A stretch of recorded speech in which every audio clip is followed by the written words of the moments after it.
Oi pessoas, sejam bem-vindos de volta ao canal. Aqui falamos de casos criminais, histórias bizarras e muito mistério. Então se gosta desse tipo de conteúdo e caiu aqui de paraquedas e não é inscrito, aperta no botão de se inscrever e ativa o sininho para não perder mais nada. Já deixa teu like também no começo do vídeo, é muito importante para a divulgação do vídeo e o crescimento do canal também. Compartilha com um amigo que também gosta desse tipo de conteúdo para cada vez mais e mais pessoas chegarem aqui para o canal. Assiste o vídeo até o final e depois comenta o que é que tu achou. Agora, sem mais falação, vamos para o caso de hoje. Esse caso aconteceu na madrugada do dia 25 de dezembro do ano de 2013 e conta a história de um jovem que resolveu presentear a tia com algo extremamente macabro. Sempre bom lembrar que esse conteúdo pode ser sensível para algumas pessoas, então lembre-se de praticar o autocuidado antes e depois desse vídeo. Vamos iniciar a história conhecendo um pouco sobre Silvestre Dias Hernandes, que era um homem de 41 anos, trabalhador, sem problemas com a polícia, tinha um ótimo humor, sempre deixava todos ao seu redor muito felizes e amava cozinhar. Ele também dividia essa paixão pela cozinha com o futebol, que ele sempre estava ali, batendo uma bolinha com seus amigos. Hernandes era natural do México, tendo nascido em 1932, e aos 17 anos se mudou para Chicago, Illinois, para começar uma vida nova, onde encontrou novos amigos e fez uma nova vida. Em Chicago, ele também conheceu sua primeira esposa, no qual eles tiveram 2 filhos, que batizaram de Silvestre Abel e Selena. Porém, com o passar do tempo, o casamento não estava dando mais certo e eles resolveram se divorciar, mas foi um divórcio de uma forma bastante amigável. Com isso, ficou estabelecido que eles teriam a custódia compartilhada dos filhos. E nem por isso ele dava desculpa para se ausentar do seu papel de pai e fazia todos os esforços para estar presente em todos os momentos dos filhos. Depois de um tempo de divorciado, ele conhece uma nova mulher.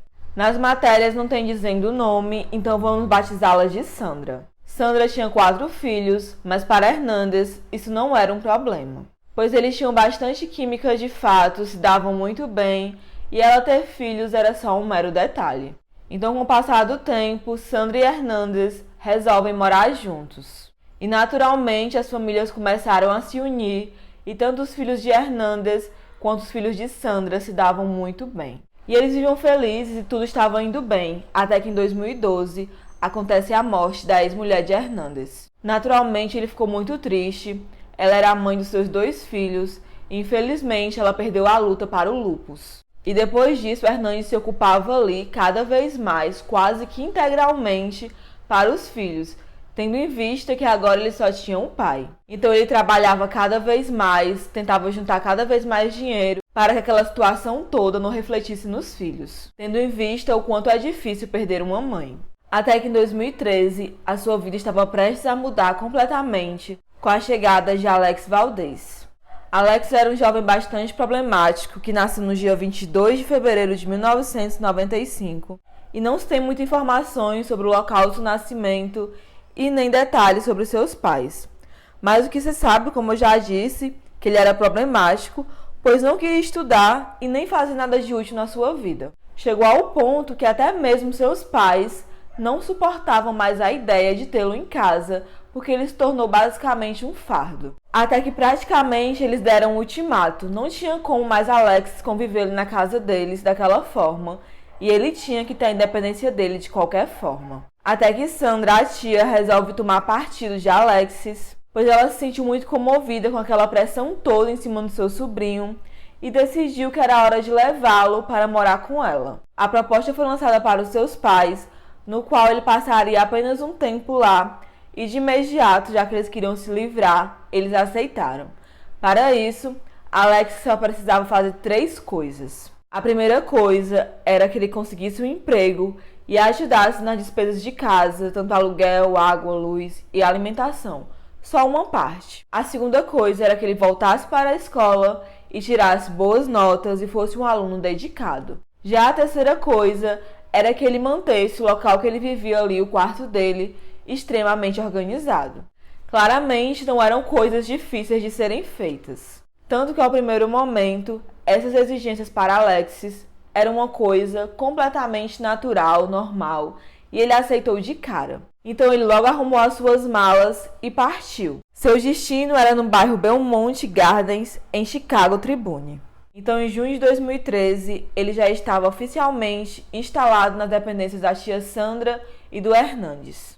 E lá ele tinha uma vida relativamente boa, pelo que foi relatado.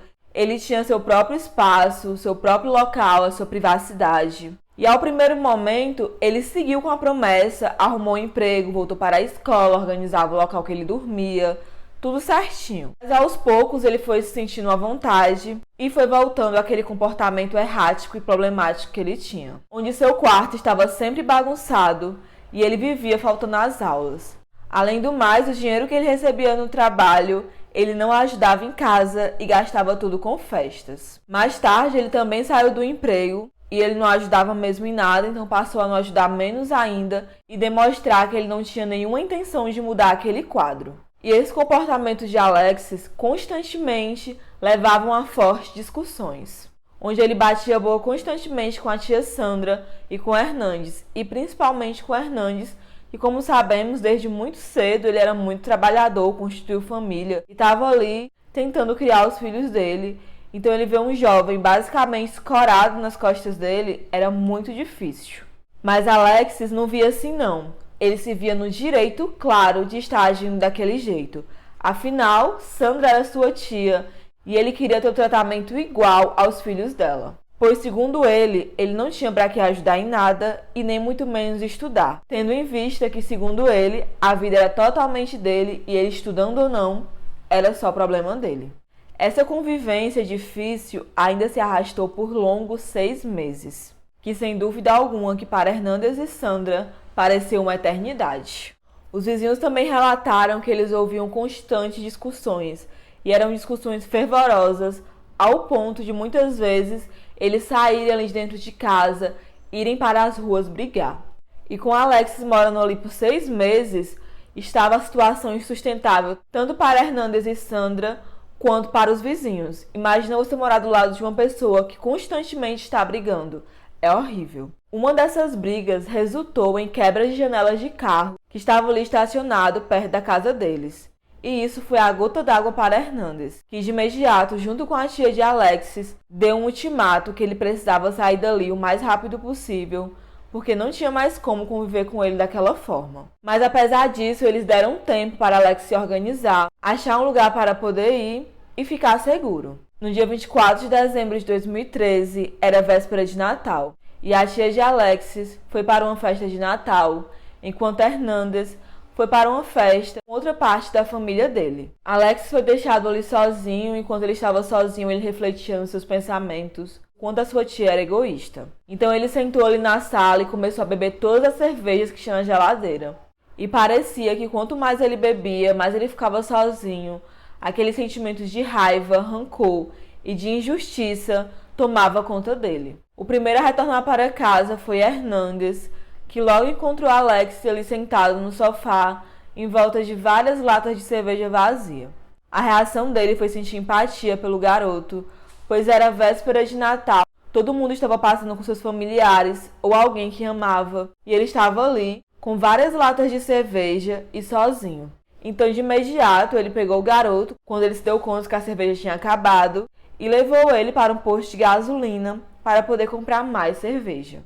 Alexis prontamente aceitou e aparentemente ele não queria mais problemas. Mas antes deles saírem, Alexis escondeu um martelo atrás da porta de entrada. Quando Alexis Hernandes voltou, de imediato, Alexis atacou Hernandes covardemente por trás. Após isso, os golpes subsequentes foram com várias marteladas na cabeça de Hernandes, até que ele caiu no chão. Em seguida, ele cobriu as janelas, baixou as persianas, ligou uma música muito alta e a partir daqui a parte fica bastante sensível. Ele começa então a arrancar os olhos de Hernandes com os dedos, cortar as orelhas, nariz, boca, braços, a mão e a cabeça de Hernandes usando uma faca e uma serra. Como se não bastasse, Alex pegou aquela cabeça que estava sem olhos, nariz, boca, orelhas e colocou em cima da cama da sua tia, junto com essas partes que faltavam. Pois, segundo Alexis, ele queria deixar um presente de Natal para a tia.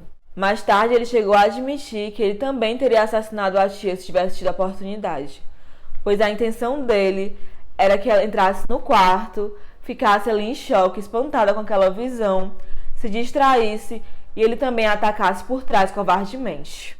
Depois de tudo, Alex liga tranquilamente para o 911 e diz que achou um cadáver. A partir daí, a operadora que está do outro lado da linha orienta que ele faça um RCP, acredito que é os primeiros socorros, mas ele simplesmente responde rindo, dizendo que o cadáver está decapitado. Quando a polícia chegou, custou acreditar que ele tinha feito aquilo, mas as manchas de sangue que estavam tudo coberto nas suas roupas logo o entregou. Mas naturalmente, a polícia perguntou a ele o que havia acontecido e ele respondeu: "Você não deveria me prender antes de fazer perguntas? Porque acabei de matar um homem e ele está no porão." Após isso, Alex Valdez joga o iPad que está na sua mão contra o chão e ele se quebra. Alex foi acusado de assassinato em primeiro grau e a sua sentença foi de 33 anos, sem direito à fiança. Uma das partes que mais me chamaram a atenção nessa história foi o fato que a família de Hernandez não estava preparada para aquilo, tanto que ele não tinha seguro de vida. E, consequentemente, a sua família também não tinha dinheiro para o seu enterro. Até que eles criaram uma página para arrecadar fundos para o enterro. Na página, eles destacavam o quanto Hernandez era um bom pai, carinhoso, se preocupava muito com os filhos e ele era a única família que os filhos tinham. E tudo que eles queriam era que ele tivesse um funeral bonito e digno. A filha de Hernandez disse o seguinte: "Meu pai era uma boa pessoa. Ele nunca fez nada a ninguém. Ele era um bom pai. Ele fez o que pôde por mim e por meu irmão. Ele fez o melhor para nos sustentar, depois que eu e meu irmão perdemos nossa mãe." Selena Dias tinha apenas 17 anos quando ela perdeu o pai. Felizmente, eles conseguiram arrecadações suficientes e o funeral pôde ser realizado da forma que eles desejavam. Gente, é sempre muito chocante quando imaginamos um crime que aconteceu na época mais mágica do ano, o Natal, uma época tão iluminada, feliz e festiva. Mas é verdade que crimes não escolhem datas e podem acontecer a qualquer momento. É muito triste como tudo se sucedeu, tendo em vista que Sandra só queria ajudar o seu sobrinho, se compadeceu daquele momento de adolescência no qual ele estava sofrendo vários problemas e talvez incompreensão de seus pais, e acabou acontecendo uma tragédia na sua vida, perdendo assim o seu companheiro no qual ela convivia com ele. Então foi isso, Feliz Natal, acredito que o vídeo vai ao ar dia 24. Como presente de Natal, comentem aqui embaixo, curtam, compartilhem, se inscrevam. E é isso, me sigam nas redes sociais para ficar por dentro de tudo. Eu sempre tenho coisas novas por lá também. E até o próximo vídeo. Tchau!